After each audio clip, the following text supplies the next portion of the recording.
నమస్తే, welcome to Telugu రాజ్యం. నేను మీరామ్. సితారా ఎంటర్టైన్మెంట్స్ కీలక ప్రొడ్యూసర్ అయినటువంటి నాగవంశీ గారు నిన్న అందరినీ షాక్ గురి చేసేలా, ముఖ్యంగా ఎన్టీఆర్ గారి ఫ్యాన్స్ని అలర్ట్ చేసేలా ఒక ట్వీట్ అయితే వేయడం జరిగింది. ఆయన వేసిన ట్వీట్ ఏంటో ఒకసారి చూద్దాం. మై మోస్ట్ ఫేవరెట్ అన్న as one of the most powerful gods అని రాయడం జరిగింది. దాని కింద సంస్కృతంలో ఒక 2 లైన్స్తో ఒక 2 రాశారు ఆయన. సో దీనికి సంబంధించి అది ఎగ్జాక్ట్గా దాని యొక్క తాత్పర్యం ఏంటి అని చాలామంది కన్ఫ్యూజ్ అవుతున్నారు. దాని క్లారిటీ కోసం వెయిట్ చేస్తున్నారు. ఓవరాల్గా ఈ అంశం గురించి మనతో చర్చించడానికి, ఒక మంచి క్లారిటీ ఇవ్వడానికి సినీ మరియు రాజకీయ విశ్లేషకుడు దాసి విజ్ఞాన్ గారు ఉన్నారు. ఆయన అడిగి తెలుసుకుందాం. నమస్తే. నమస్తే. సో ఒకసారి దాని యొక్క అర్థం ఏంటి అసలు? దాని అర్థం ఏంటో అది ఆయన పెట్టుకున్నాడు, ఆయన పర్సనల్ అకౌంట్లో ఆయన పెట్టుకున్నాడు. మీరు అందరూ దాని గురించి చర్చించుకోండి, నేనేం పెట్టలేదు. నెంబర్ 1 అది గుర్తుపెట్టుకోండి. బట్ పైన మాత్రం ఇచ్చాడు కదా. సరే, వాట్ ఎవర్, మనకంటూ ఉత్సాహం అనేది ఏడుస్తుంది కాబట్టి ఈయనేదో పెట్టాడు అని చెప్పేసి రకీ తవి చూశారు. వాట్ ఎవర్, మన ఎజంప్షన్స్, సారీ మన కాదు, మీ ఎజంప్షన్స్. అంటే మేము వేరే, నువ్వు వేరా?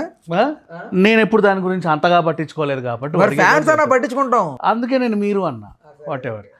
సో తను పెట్టింది ఏంటి, ఓవరాల్గా చెప్పాలంటే శివపార్వతి పుత్రుడైనటువంటి షణ్ముఖ వాట్ ఎవర్ మన సుబ్రహ్మణ్యేశ్వర స్వామి గురించి పెట్టినట్లుగా ఒక లైన్ ఉంది. దాన్ని ఆధారంగా చేసుకొని చాలామంది ఏమనుకుంటున్నారు అంటే, గతంలో అల్లు అర్జున్తో త్రివిక్రమ్ది ఒక పాన్ ఇండియా మూవీ అనౌన్స్ అవ్వలేదు అనుకున్నారు అని వార్త వచ్చింది. అది ఏంటి అని తవ్వితే శివపార్వతుల పుత్రుడు అయినటువంటి తన షణ్ముఖుడి జర్నీ ఉంటుంది ఫుల్ ప్లెడ్జ్డ్గా అని చెప్పేసి సుబ్రహ్మణ్యేశ్వర స్వామిని ఉద్దేశించి వీళ్ళు ఏదో కథ రాస్తున్నారు. ఇట్లా డిఫరెంట్ స్టోరీస్ పుట్టాయి. అందరూ అనుకున్నారు ఓకే అల్లు అర్జున్తో ఇదే ఉంటుందేమో అని. కాకపోతే అల్లు అర్జున్ అట్లీతో ఒక సినిమా అనౌన్స్ చేసిన తర్వాత అఫ్కోర్స్ అది ఎట్లా చెప్పను, ఒక టైప్ ఆఫ్ అవెంజర్స్ లాంటి cinema, Marvel stories type of cinema అది. సో అట్లాంటి సినిమాని వీళ్ళు తెరకెక్కించాలంటే ఇంచుమించు 3 to 3.5 or 4 years పట్టుద్ది ప్రజెంట్ ఉన్న ఇది బట్టి.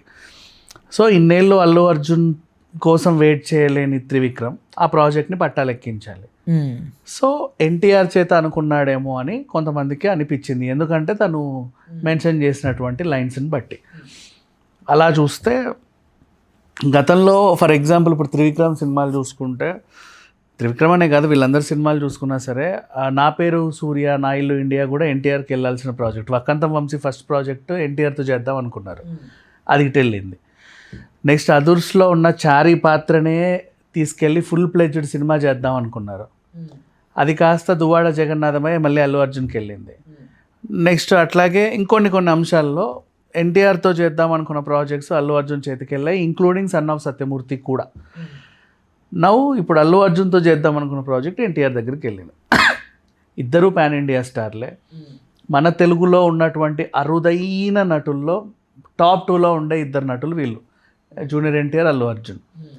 నటనలో కానీ శైలి, వాళ్ళ హావభావాలు, dance, performance, A to Z ఎందులో చూసుకుని ఈవెన్ యాక్షన్ ఎపిసోడ్స్, వీళ్ళ తర్వాత ఎవరైనా నాకు అనిపిస్తుంది, నా పర్సనల్ ఒపీనియన్. సో అంటే ఒక హీరో అంటే అట్లా నిలబెట్టి ఆయన చుట్టూ కథలు అల్లుకోవడం కాకుండా కథకు న్యాయం చేసేటువంటి అరుదైన హీరోలు వీళ్ళిద్దరు. సో ఆ స్క్రిప్ట్స్ కూడా అలాంటివే, పర్ఫార్మెన్స్ ఓరియంటెడ్ స్క్రిప్ట్లు. కొంతమంది ఏంటంటే హీరో డేట్లు తీసుకొని అడ్డమైన కథలను అల్లుతూ ఉంటారు వాళ్ళ చుట్టూ, ఈ హీరోకి తగ్గట్టు ఒక కథలు రాసుకురా అని. అలా కాకుండా ఒక కథ రాసుకొని దానికి న్యాయం చేసే నటుడు ఎవరా అని వెతికే కొన్ని కథలు ఉంటాయి. అలాంటి కథలు న్యాయం చేసే హీరోలు అంటే పర్ఫార్మెన్స్ ఓరియంటెడ్ హీరోలు ఉంటారు. NTR and Bunny perfect choice వాటికి. సో ఇతని దగ్గరికి వెళ్ళబోయే స్క్రిప్ట్ ఒకవేళ పట్టాలు గాడి తప్పితే ఇటు వస్తాయి, ఇటు వెళ్ళబోయేది ఒకవేళ తప్పితే అటు వెళ్తాయి. దాంట్లో ఏం పెద్ద అంటే చాలా మందికి బన్నీ రిజెక్ట్ చేశాడంటే ఏదో రీజన్ ఉంటుంది బలమైందని చాలా మంది. అంటే ఇప్పుడు ఏంటి బన్నీ మీద బురద జల్లే ప్రయత్నం ఏమైనా ఉందా? ఏమో ఆయన రిజెక్ట్ చేశాడంటే వచ్చి రాగానే వాట్ ఈస్ దిస్ అని స్క్రిప్ట్ అయినా మొహాన కొట్టి తలుపులు వేసేసి టీడీసీ మొహానికి వేసి కొట్టి అట్లా కాదు. ఇప్పుడు ఆల్మోస్ట్ పట్టాలు ఎక్కుతుంది అనుకున్న ప్రాజెక్ట్. వై? బికాస్ ఎప్పుడైతే ఒక మీడియా ప్రతినిధి బన్నీ వాసన్ అడిగాడో, దాని లెవెల్ వేరు, దాని స్పాన్ వేరు, దాని ఫైనాన్స్ క్రియేట్ చేయాలన్నా కూడా అల్లు అరవింద్ గారు వెళ్ళి అప్పు తెచ్చుకోవాలంటే మినిమం 1000 కోట్ల అవతల ప్రాజెక్ట్ అది. సో అంత గ్రాండియర్గా అనుకుని ఆల్మోస్ట్ అఫీషియల్ అనౌన్స్ అనౌన్స్మెంట్ వచ్చేసింది అనుకున్న టైంలో ఇది ఎన్టీఆర్కి వెళ్ళడం, ఎన్టీఆర్కి వెళ్ళిందని అనుకోవడం, దీని వెనకాల ఎక్కువ తాత్పర్యం అనేది అందరికీ. విషయం ఏంటంటే పుష్ప ఒక సీజన్ తర్వాత 5 ఏళ్ళు పుష్ప ఇంచుమించు మొదటి శకం రెండో శకం అంతా కలిపినా కూడా ఈ 2 విడతల తర్వాత ఆయన ఆహార్యం కానీ మార్చుకొని తనంటూ ఒక ఇంకో హీరోలాగా తన ఫ్యాన్స్ తనకి ఆల్రౌండర్ అన్ని రకాల అభిమానులు ఉంటారు. సో కొంచెం ఒక చేంజ్ కోసం ఇంకొక సినిమా ఒప్పుకున్నాడు. దాంట్లో భాగంగా అది కూడా పడుతుంది. మరి అదన్ని పాటలు ఉంటుందో తెలియదు, ఇంకెన్నాళ్ళు వెయిట్ చేయాలో తెలియదు. దాంతోపాటు ఇక ఆయన ఎంచుకున్న స్క్రిప్ట్స్ అలానే మళ్ళీ సుకుమార్తో కూడా ఒక ప్రాజెక్ట్ ఉంది. పుష్ప 3 పుష్ప 6 పార్ట్స్ ఉంటుంది, నువ్వు జీవితకాలం వస్తుంది, దాని గురించి టెన్షన్ లేదు. సో మళ్ళీ సుకుమార్తో ఒక ప్రాజెక్ట్ ఉంది. సో ఇంకా ఉన్నాయి. ఇంకా ర్యాంపేజ్ ఆల్రెడీ వాళ్ళు అనౌన్స్ చేసుకున్నారు. సో ఇంత ఉంది కాబట్టి తనకు ఆ టైం లేదు మోసే అంత. మళ్ళీ ఇప్పుడు అంటే పుష్ప గెటప్ అయిన తర్వాత మళ్ళీ గెటప్ అంటే ఒక హీరో పర్ఫెక్ట్ హీరోలాగా అనిపించాక గెటప్స్ మార్చుకోవచ్చు. ఫర్ ఎగ్జాంపుల్ నాగార్జున లాగా నెక్స్ట్ అన్నమయ్యలాగా అనిపించిన మధ్యలో కొన్ని కమర్షియల్ సినిమాలు డాను అవి ఇవి భాయ్ ఏవేవేవో ఫ్యామిలీ ఓరియంటెడ్, తర్వాత మళ్ళీ నీకు రామదాసు, మళ్ళీ కొన్ని కమర్షియల్ సినిమాలు, తర్వాత మళ్ళీ షిరిడి సాయి. హీరోని అలా చెక్కుంటారు వాళ్ళ మేనేజర్లు నీట్గా. అంటే ఊకే ఈ గెటప్ మార్చి ఆ గెటప్ మార్చి ఈ గెటప్ అంటే హీరో ఉండడు వాళ్ళకి. సో అందుకని చెప్పేసి మళ్ళీ ఈ సినిమా ఎందుకు కొంచెం ఆలోచించండి అనే టైంలో ఇప్పుడు ఈయన కోసం వెయిట్ చేయాల్సిన అవసరం కూడా లేదు కదా ఆ డైరెక్టర్కి. ఒక హీరో కోసం తను ఇంకో హీరోని ఎంచుకున్నాడు. బోలెడ్ అన్ని సినిమాలు ఒక హీరో అనుకుంటే ఇంకొకరి చేతికి, వాళ్ళని అనుకుంటే వీళ్ళ చేతికి వెళ్ళినాయి చాలా సందర్భాలు ఉన్నాయి. రీసెంట్ డేస్లో కూడా మనం చాలా కథలు విన్నాం. సో ఈ రకంగా చూసుకుంటే నథింగ్ బ్యాడ్, ప్రాబ్లం ఏం లేదు. ఎందుకంటే బన్నీని వద్దు అనుకుంటే ఆ స్థానాన్ని భర్తీ చేయాలంటే మళ్ళీ ఎన్టీఆర్ ఉన్నాడు, ఇంకెవరు లేరు. ఓకే, బట్ ఇక్కడ పాయింట్ ఏంటంటే బన్నీ ఎంత బిజీయో తారక్ అంతే బిజీ ఉన్నారు కదా ఆయన కూడా. ఇప్పుడు వార్ 2, దేవర 2, ఇంకేదో ఆ ప్రశాంత్ నీల్దో ప్రాజెక్ట్ ఉంది. ఇంకా మళ్ళీ అంటే ఇద్దరు సేమ్ బ్యాలెన్స్ గబగబా అయిపోతున్నాయి. ఇది అయ్యేలాగా లేదు అంతే. వాళ్ళ షెడ్యూల్స్ వాళ్ళకి తెలుసు కదా ఈ సినిమాకి ఎన్ని డేట్స్ ఏంటని. వారు గబగబా అయిపోతారు. నువ్వు 2 నెలలు ఇచ్చేస్తే చాలు కొట్టేస్తారు. నెల్సన్ ఉన్నాడు కదా ఇంకా లైన్లో. అదే అంటున్నా, వాళ్ళు గబగబా కొట్టేస్తారు, పెద్ద విషయమేం కాదు. ఇప్పుడు నీ జైలర్ 1కి 2కి ఎంతసేపు తీసుకున్నాడు? 1.5 years అంతే. So he will do. So ఇది కొంచెం టైం పట్టే ప్రాజెక్ట్ కాబట్టి టైములు తీసుకునే ప్రాజెక్టులు ఓటుతాతోటి పెట్టుకుంటే 10 ఏళ్ళకి వచ్చే సినిమా ఇంకో హీరో చేతికి వెళ్తే 2-3 ఏళ్ళకి వస్తుంది. తప్పే ఉంది, అందుకు ఒప్పుకుంటారు అంతే. రైట్. అయితే మామూలుగా మీరు అనుకుంటున్న దాని ప్రకారం ఇది సబ్జెక్ట్ ఎలా ఉంటుంది అనుకుంటున్నారు? దేని బేస్ చేసుకొని వెళ్ళే అవకాశం? ట్రైలర్లు, టీజర్లు, గ్లిమ్స్ కానీ పోస్టర్ కానీ రిలీజ్ అవ్వకుండా దేని గురించి చెప్పలేను. అంటే ఇది వరకు ఏదో కుమారస్వామికి సంబంధించి అన్నారు, ఎవరెవరెవరో అన్నారు. నేను అప్పుడు ఎవరి మాట అది ఓకే, బట్ మనకు వాళ్ళు అంటే వస్తున్న రూమర్స్ ప్రకారం కూడా ఏదో దేవుడి దగ్గరికి వెళ్తున్న టైంలో చెప్తున్నా. ఎవరెవరో చెప్పినటువంటి వార్తల్ని నేను ఎప్పుడు మైండ్లోకి ఎక్కించుకోను. జస్ట్ అట్లా అనుకున్నారు, ఓకే అనుకున్నారు, చావండి అనుకుంటా.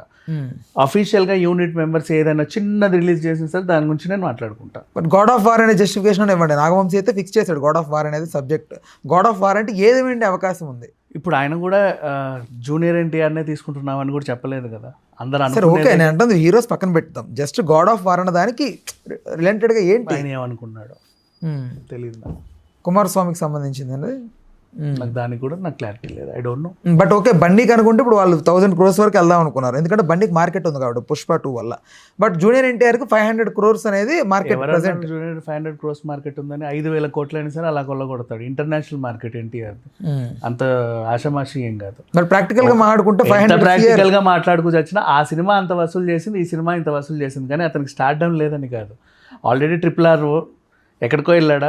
జపాన్లో కూడా మార్కెట్ ఉంది జూనియర్ ఎన్టీఆర్కి, ఎవరికి లేదు. అది RRR అంటే it's based on Rajamouli, Ram Charan, NTR ముగ్గురు. హూ ఎవర్ ఇట్ ఈస్ అక్కడ ఆస్కార్ గుర్తించింది కూడా ఎన్టీఆర్నే ఫస్ట్. మన జపాన్లో ఆడింది కూడా ఎన్టీఆర్ సినిమానే. తర్వాత దేవర ఇల్లు కూడా కొంచెం ఏదో చేసింది మ్యాజిక్. సో అట్లా చెప్పాలంటే ఎన్టీఆర్ అనే కాదు, అల్లు అర్జున్ అండ్ ఎన్టీఆర్ లాంటి నటులకి మార్కెట్ అనేది అసలు చాలా చిన్న విషయం. ఊరికే హీరో బేస్ చేసుకొని వచ్చే కలెక్షన్స్ని బేస్ చేసుకొని మాట్లాడే వాళ్ళకి వాళ్ళు మార్కెట్ గురించి చర్చలు వేసుకుంటారు, లెక్కలు వేసుకుంటారు. వీళ్ళకి వేయాల్సిన అవసరం లేదు. నువ్వు 5,000 కోట్లు పెట్టినా సరే అట్లా చిటికలో తెచ్చేస్తారు. రైట్. అయితే త్రివిక్రమ్ మామూలుగా ఈ మాటల మాదిరి కూడా కమర్షియల్ రిలేటెడ్గా ఫిల్మ్స్ చేస్తాడు, ఫ్యామిలీ రిలేటెడ్గా అంటారు కదా. బట్ ఈ kind of genre Trivikram handle చేయగలుగుతాడా? ఆల్రెడీ ఆయన టచ్ చేసి ఉన్నవే కదా గతంలో కూడా లైట్గా కలేజా కైండ్ ఆఫ్. అట్లాంటివి పర్లేదు, హీ కెన్ హ్యాండిల్, రాస్తాడు, హీ కెన్ హ్యాండిల్. తను డైరెక్టర్ అబ్బా, ఎందుకు హ్యాండిల్ చేయలేడు? అంటే జోనర్స్ అంత ఆయన ఇష్టం అది. ఒక డైరెక్టర్ అంటే 360 degreesలో ఉంటారు. వాడు ఒక సినిమా తీస్తే ఇట్లాంటివే తీస్తారు అనే వాళ్ళు కొంతమంది ఉంటారు. ఈ డైరెక్టర్ అట్లా కాదు. తను ఆల్మోస్ట్ రైటర్ నుంచి డైరెక్షన్కి వచ్చిన అతను. ఏదైనా రాయగలడు, ఏమైనా చేయగలడు. రైట్. అంటే ఇప్పుడు ఓవరాల్గా నెల్సన్తో అనుకున్న ఫిలిం కాస్త ఇదే ఉండే అవకాశం ఉందా? నెల్సన్ సబ్జెక్ట్ వేరే వాళ్ళకి వెళ్ళే అవకాశం ఉందేమన్నా? అది కూడా నాకు ఐడియా లేదు.